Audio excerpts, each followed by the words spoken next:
ओम तव कथामृतं तप्तजीवनं कविभिरीडितं कल्मषापहं श्रवणमंगलं श्रीमदाततं भुवि गृह्णन्ति ये भुरिदा जनाः।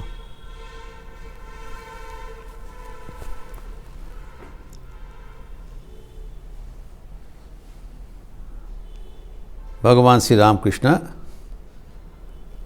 अवतार तत्व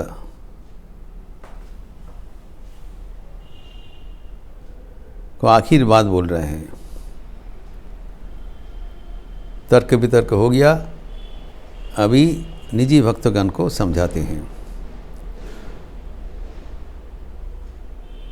एक तो संसारी व्यक्ति का जो उदाहरण दिया, कुआ का मेढक, पातकुअर बैंग, कुआ का बाहर में जो पृथ्वी है इसके बारे में उनका कोई अंदाजा भी नहीं है, जानते नहीं है। तो जो विषय आनंद को ही जानता है, ईश्वर आनंद कभी नहीं जाना, तो वो समझ में नहीं पाएगा। और दूसरा बताया एक उदाहरण पूंजी का जैसा, जिसको जैसा पूंजी है वो उसका मूल्यांकन उतना ही होगा। जैसे एक हीरा का इवैल्यूएशन के लिए बाबू पहले बैगन वाला का पास भेजा था, वो बोला 9 किलो बैगन तक हम दे सकते हैं। कपड़ा वाला बोला 900 रुपया तक दे सकते हैं, लेकिन जो असलियत जौहरी है वो देखते ही बोला 1 लाख रुपया देंगे, क्योंकि उसका मूल्यांकन का सामर्थ्य है। तो संसारी लोग का वो सामर्थ्य है नहीं। ये बात और भी परिष्कार करके समझाने के लिए ठाकुर और 2 उदाहरण दे रहे हैं। उपमा श्री रामकृष्ण से उदाहरण से, उपमा से समझा देते हैं। वो कहते हैं कि संसार में जो धर्म करते हुए चिल्लाते रहते हैं, उनका अवस्था तुम लोग जानते हो कैसी है। मानो एक घर के सब दरवाज़ा बंद है, चारों ओर बंद है, छत भी पड़ा हुआ है, पक्का छत है, भीतर में कुछ रोशनी नहीं दिखाई पड़ेगा, अंधकार होगा। और मानो छत में किनारे से छोटी एक छिद्र है, वहाँ से कुछ रोशनी आ रहा है। छोटा से छिद्र से तो आप सूर्य को नहीं देख सकते हो।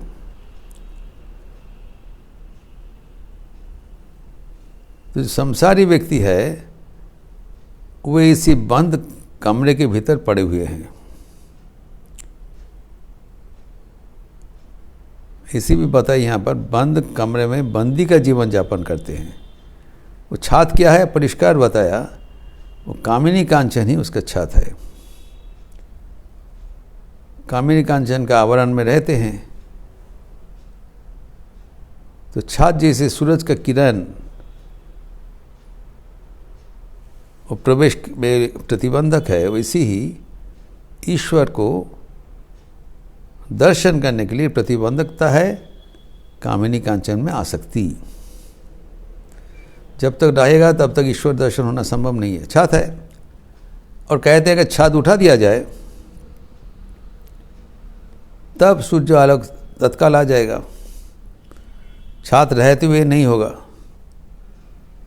तो कामिनी कांचन तक साथ जब तक रहोगे, उनमें तुम्हारा रुचि रहेगा, तब तक ईश्वर का रोशनी नहीं मिलेगा। और अवतार का कैसे अवस्था है? अवतार का अवस्था है वो खुला मैदान में पड़े हुए हैं, उसका कोई छात नहीं है, चारों ओर रोशनी दिखाई पड़ रहा है।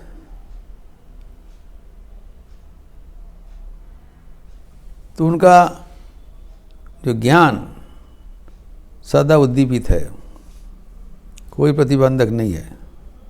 लेकिन संसारी लोग अंधकार कमरे में पड़े हुए हैं, छोटा सा छिद्र से कभी कभी कुछ रोशनी हो सकता है, लेकिन उसके साथ खुला मैदान का जो रोशनी का विवरण कोई तुलना नहीं हो सकता है।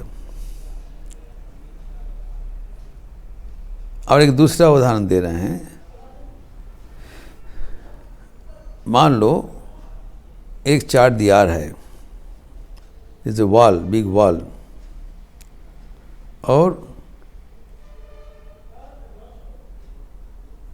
वो दीवार 4 दीवार में एक बड़ा वहाँ पर छिद्र है,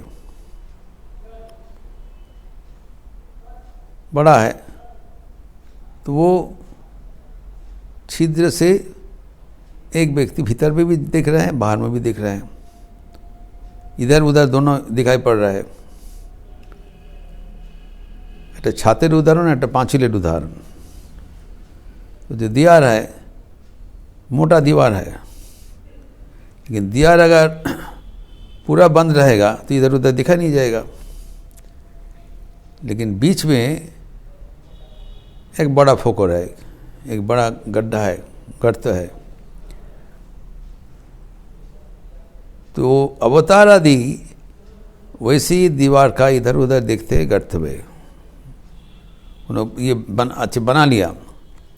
जो भगवान और संसार का बीच में जो व्यवधान है उसको हटाने के लिए बीच में वो योग सूत्र, योग सेतु बना लिया। तो चाहे तो दीवार का इस पार भी देख सकते हैं, यहाँ पर भी देखते हैं, अनंत उसका दृष्टि चला जाता है। और चाहे तो दीवार को उस पार भी देख सकते हैं, और चाहे तो दीवार में, दीवार के वो जो उसका छिद्र है, छिद्र से इस पार उस पार कर सकते हैं। तो 3 चीज़ बताया। तो इधर में, दीवार के इधर में जब देखते हैं, इसमें भी उनका कोई दर्शन में प्रतिबंधकता नहीं होगा। अर्थात संसार में भी वो चारों ओर भगवान का ही प्रकाश देखते हैं। और चाहे तो लोकोत्तर जीवन में दीवार के उस पार जो समाधि अवस्था में अनुभूति होता है वो भी प्राप्त करते हैं। और चाहे तो उस अवस्था में चले गए, दीवार को अतिक्रम करके, वो जो बीच में छिद्र है उसको सहारा से चले गए, और चाहे तो फिर वापस आ गया, आवागमन कर सकते हैं, लेकिन गो बैक एंड फोर्थ। लेकिन संसारी जीव कभी नहीं हो पाएगा। वो अगर किसी हालत से दीवार के उस पर जाएगा तो वापसी नहीं होगा, ये कैनॉट कम बैक। ये तो चर्चा हुआ था, जो घट का उदाहरण दे के ठाकुर बताया। घट का पानी और बाहर में समुद्र का पानी, घट का जो अमी है वो अगर टूट जाता है तो उसमें और वापसी नहीं होगा, लेकिन अवतार का होगा। अवतार को जो ईगो है उससे वो ईश्वर और संसार दोनों ही एक साथ वो उपलब्धि कर सकते हैं, क्योंकि उसमें वो छात नहीं है, कामिनी कांचन का बंधन नहीं है। He is free, he is independent. वो मायाधीश है, हम लोग मायाधीन है। We are under maya, he is beyond maya. और वो जो दियार है, दियार के बीच में जो फूक करते, एक बार दूसरे प्रसंग में मास्टर महाशय को ठाकुर ने इस उदाहरण बताया कि एक बड़ा दियार के बीच में एक बड़ा होल है, गड्ढा है। तो तुम समझा? बोला हाँ समझ लिया। तो ठाकुर ने पूछा, अच्छा वो जो बीच में, दीवार के बीच में जो होल है, गड्ढा है, फाँक है, वो कौन है जानते हो? मास्टर बोलते जी हाँ, वो है आप। वही गौतोटी आपनी। ठाकुर ने बहुत खुश हो गए। उन्होंने बताया या पकड़ लिया, ठीक समझे हो। अर्थात ईश्वर और जगत का भीतर जो संयोग सेतु है, संयोग सूत्र है, जाने आने का रास्ता है, वो है अवतार। अवतार का माध्यम से हम दीवार को पार कर सकते हैं, इससे इस पार से उस पार जा सकते हैं। Not back and forth, but we can cross, we can reach God through taking refuge the feet of the avatar. तो ये अद्भुत बात बता दिया एक छात का उदाहरण से। इस संसारी लोग का छात का छोटा सा रोशनी होता है, उसके साथ अवतार का कोई तुलना असंभव है, क्योंकि उसका छात नहीं है, कामिनी कांचन का बंधन नहीं है। संसारी लोग बंदी होकर पड़े हुए हैं। इस अवस्था में उनके लिए ईश्वर का चर्चा करना वो बातों का बात है, उस पर कोई मतलब नहीं रहता है। लेकिन अवतार है, वो खुला रोशनी से रहते हैं और सर्वदा ईश्वर के अनुभूति में अवगाहन करते हैं। इस प्रसंग के साथ ठाकुर की ये संगलाप मास्टर महाशय ने इसको कंक्लूड किया है कि अवतार तत्व एकदम ठाकुर बहुत अच्छा करके समझा दिया। और गिरीश घोष और मास्टर महाशय आदि भक्तोगण को ये भी निश्चित किया कि जो समझ नहीं पाते हैं उसको समझाने का व्यर्थ प्रयास ना करें। वो कल ही बताया था, जो बच्चा है उसको आप रमन सुख सिखा नहीं पाओगे। जो भगवान को नहीं जानते, उसके विषय आनंद में पड़े हुए हैं, उसको ईश्वर का आनंद सिखा नहीं सकती। You to wait till their spiritual maturity. बच्चा को बड़ा होना चाहिए, तब वो समझेगा कि रमन सुख क्या होता है, व्हाट इज़ सेक्सुअल प्लेजर। उसके पहले वो समझ में नहीं पाएंगे। इसी तरह उनको समझाने का जो व्यर्थ प्रयास है तर्क करने के, ये बिल्कुल अनावश्यक है, अनर्थक है, फ्यूटाइल है। जिसे बताया हम लोग कठोपनिषद में कहा, नैषा तर्क नमकी मदिरापनया। ठाकुर इस प्रसंग के बाद अभी बलराम मंदिर से प्रस्थान करेंगे और इसके आगे फिर परवर्ती प्रसंग हम लोग चर्चा करेंगे कि इस अप्रैल महीना में तो दूसरा प्रसंग करेंगे, जो ठाकुर गिरीश घोष का आह्वान से उनके मकान में आएंगे, बलराम भवन में आते हुए वहाँ से जाएंगे। इसका चर्चा अगले दिन होगी।